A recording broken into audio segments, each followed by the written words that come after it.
Chers étudiants, toujours dans le cadre du cours marketing stratégique et dans le chapitre analyse de portefeuille d'activités, et après avoir vu la première matrice de gestion de portefeuille d'activités qui est la matrice BCG, la dernière séance, nous allons voir aujourd'hui la matrice McKinsey.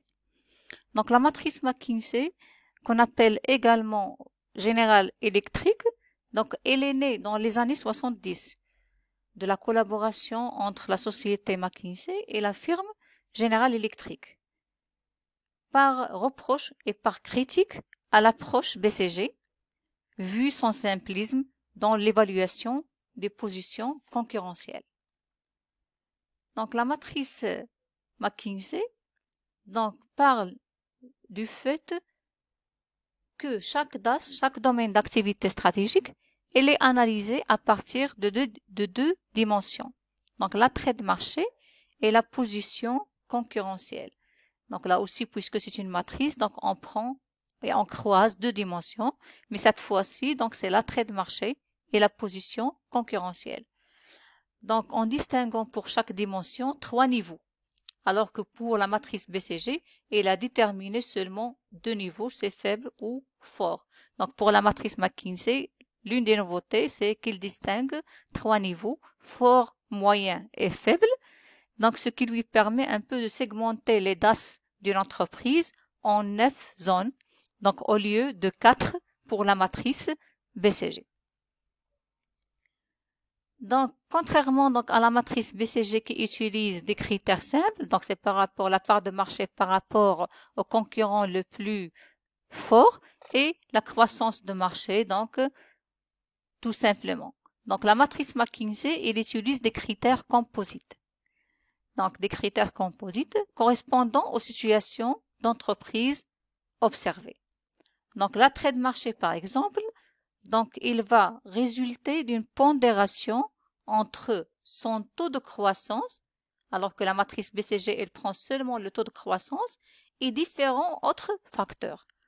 Donc tels que la taille de marché, actuelle, la rentabilité de marché, un autre critère c'est la tendance des prix, un autre critère c'est la rivalité concurrentielle, un autre critère auquel on va pondérer le taux de croissance de marché, c'est les barrières à l'entrée, la structure de distribution, le développement de la technologie, etc. Donc tout ça pour déterminer la dimension attrait de marché qui va être utilisée dans la matrice McKinsey. Donc, c'est ce que nous avons cité, donc l'attrait de marché, donc c'est la taille de marché, l'intensité, etc. Donc la deuxième dimension, qui est la position concurrentielle dans l'entreprise, elle est déterminée au regard de la maîtrise des facteurs clés de succès et compétences de l'entreprise sur son marché. Donc là aussi, on va prendre un certain nombre de critères. Donc ces critères sont, par exemple, la force des actifs et des compétences. Autre critère pour déterminer les facteurs clés de succès de l'entreprise ou la position concurrentielle, c'est la force relative de marque. Et là, donc, on parle de l'image de marque et de la réputation dans l'entreprise. On parle de l'évolution de part de marché également pour dire que la position concurrentielle dans l'entreprise a évolué positivement ou il a diminué. Donc, l'importance d'innovation technologique aussi. Donc, la qualité de produits ou services, donc l'accès aux ressources financières et autres investissements, donc la force par exemple du management, etc. Donc tout ça va permettre à l'analyse McKinsey de distinguer 9 zones comme nous avons dit. Donc on a les atouts de l'entreprise ou la position concurrentielle de l'entreprise qui est située entre forte, moyenne et faible, et l'attrait de l'activité qui est situé entre forte, donc un attrait fort, une activité forte, donc moyenne ou faible. Et là, ça va nous permettre de distinguer 4 zones. Donc, on va schématiser, on va récapituler sous forme de 3 zones. Donc, la première zone qui se situe dans l'angle ici, dans l'angle supérieur gauche, attrait, l'angle supérieur gauche, c'est l'attrait et la compétitivité potentielle qui sont forts tous les deux, et ce sont les A en général. Donc là, ce sont les activités les plus attractives pour l'entreprise. Alors que pour les activités qui se situent ici dans l'angle inférieur droit, donc ce sont les activités les plus critiques pour l'entreprise et donc ce sont les C.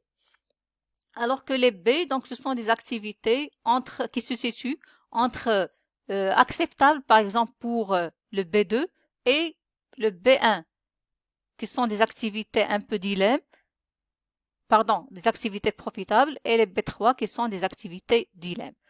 Et ce sont les trois positions stratégiques de l'entreprise. Soit on est dans le gagnant, ce sont les A, soit on est complètement dans les perdants, les activités qui sont critiques, activités qui font perdre à l'entreprise, et ce sont les C, et les activités B, ce sont des activités un peu qui restent un peu à sélectionner et à trier pour l'entreprise. Donc les 9 options stratégiques qui vont s'offrir à l'entreprise vont permettre à l'entreprise de faire trois choix, se maintenir en rentabilisant dans les zones moyennes, donc c'est le B, se développer dans les zones fortes, et ce sont les A, et se retirer dans les zones faibles, et ce sont les C. Donc si on schématise tout ça, on est dans les A, c'est de ce côté-là, c'est améliorer la position de leader et suivre le développement, améliorer la position ici puisqu'on n'est pas dans la position leader, mais on est dans une position confortable, donc il faut l'améliorer, et maintenir la position ici et suivre le développement. Donc ici pour les activités où l'attrait elle est faible et la position concurrentielle elle est plus ou moins faible, il s'agit soit de la rentabiliser mais avec prudence, ce sont des activités profitables à rentabiliser avec prudence. Ce sont des activités faibles à rentabiliser mais à sélectionner aussi. Et donc, ce sont des activités un peu dilemme. Et ici, c'est d'oublier la mise ou abandonner. Donc, ce sont des activités dilemme. Ici, il s'agit des activités point mort si on se réfère à la matrice BCG. Donc, ce sont les trois bases stratégiques que je viens de citer. Soit on est dans le renforcement-développement, soit on est dans le maintien de l'activité et la rentabilisation, soit on est dans le retrait partiel ou l'abandon total de l'activité. Donc, si on revient à l'exemple de Nestlé que j'ai cité dans la matrice BCG, là, on a pour les produits laitiers, ce sont les produits qui sont les vaches à lait pour la matrice BCG, ce sont les produits les plus rentables, plus les produits bio. Alors que pour les produits, par exemple, de nutrition infantile, ce sont des produits qui sont profitables. Et si on se situe ici pour les plats préparés, l'assaisonnement, si on revient à la matrice BCG, on a cité le cas de noodles, qui sont des produits dilemme pour l'entreprise. Et tout ce qui est un peu confiserie, ce sont des points morts, à abandonner. Et ça a été déterminé aussi bien par la matrice BCG que dans la matrice McKinsey suivante. Donc maintenant, vu les apports de la matrice McKinsey, quels sont les avantages de cette matrice? Les deux avantages principaux de la matrice McKinsey, tout d'abord, il permet d'évaluer les DAS, les domaines d'activité actuels de l'entreprise, mais également ces domaines d'activité potentiels, c'est-à-dire les domaines d'activité futurs de l'entreprise, puisqu'il agit pour déterminer l'attractivité sur une pondération de plusieurs critères, entre plusieurs critères. Deuxième chose, avantage, il se base sur effectivement plusieurs critères. Il va permettre d'évaluer avec pertinence l'intérêt d'un marché et la compétitivité de l'entreprise, puisqu'il cherche à déterminer en recourant à plusieurs critères, la pertinence de l'analyse, il sera plus importante que dans le cas de la matrice BCG. Mais ça n'empêche que la matrice McKinsey, elle aussi, elle a des inconvénients. Le premier inconvénient, c'est la subjectivité. La matrice, elle reste subjective du fait qu'il n'existe pas de méthode scientifique pour évaluer la position concurrentielle. Certes, il y a des critères et il y a une pondération, mais quels sont les critères? Pourquoi retenir tel ou tel critère? Comment retenir efficacement, et scientifiquement parlant, comment déterminer les critères qui vont donner une analyse qui est plus objective et non pas subjective. Deuxième chose, c'est une méthode qui ne jouit pas de la rigueur théorique de la matrice BCG, donc qui était donc un avantage pour la matrice BCG. Donc, il ne jouit pas de la même rigueur théorique que la matrice BCG. Donc, c'est uniquement donc une représentation synthétique d'une analyse stratégique qui reste à faire. C'est-à-dire tout l'effort de l'analyse stratégique reste à faire par la suite. Et finalement, donc la matrice McKinsey donc est une méthode assez complexe à mettre en œuvre. Donc, contrairement donc à la matrice BCG qui est une matrice simple. Donc, je vous remercie pour votre attention donc et à la prochaine séance.